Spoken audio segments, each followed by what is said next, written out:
Hello, Python programmers. This is just a quick check-in. The topic of this video is going to be GitHub Classroom.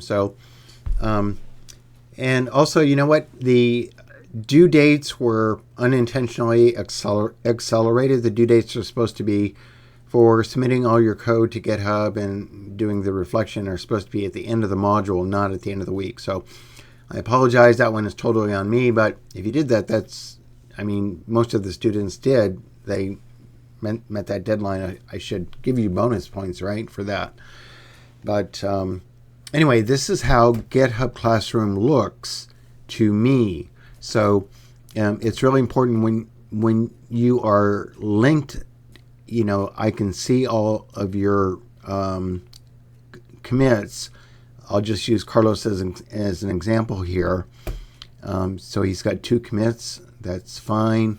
Daniel has 6 commits.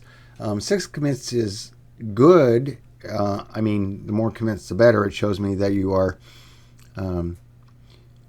committing and working on your Python scripts throughout the week, I suppose. Also, most importantly, you get credit on your GitHub account. That green grid, the little square for that day gets a little more green with more commits that you do. So might be important when you are interviewing with Google or something. Anyway, so I can really easily look at the code that Carlos has submitted. He's submitted script 01. All right, looks great.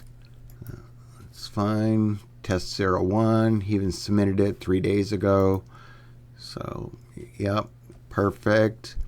Okay, now, so that's fine, but I'm a human and I am the professor for this class, so I have to assign the grade, and I'm sure Carlos won't mind. He got full credit for the Module 1 activities. So this is done by me, I have to actually look at your code, and then I enter a grade here. So the activities, someone sent me a communication saying, it was missing. Well, yeah, it's missing because I haven't graded it yet, right? So generally I grade stuff on, like I say, we're a week ahead of schedule here. We really are, but usually it's this time, on Monday because my due dates are on Sunday. So usually it's like Monday evening when you'll have a grade for your activities, but that comes from me. All right, back to GitHub Classroom. Some students were having issues with their names. So a remedy for that, it's a drastic one. I know it would work, would just be to wipe out our entire GitHub Classroom and create a new classroom. It's not a big deal. Your code would go away. I'd have to warn you. You'd have to download your code from your repos onto your machine and then, push them into the new classroom. All right.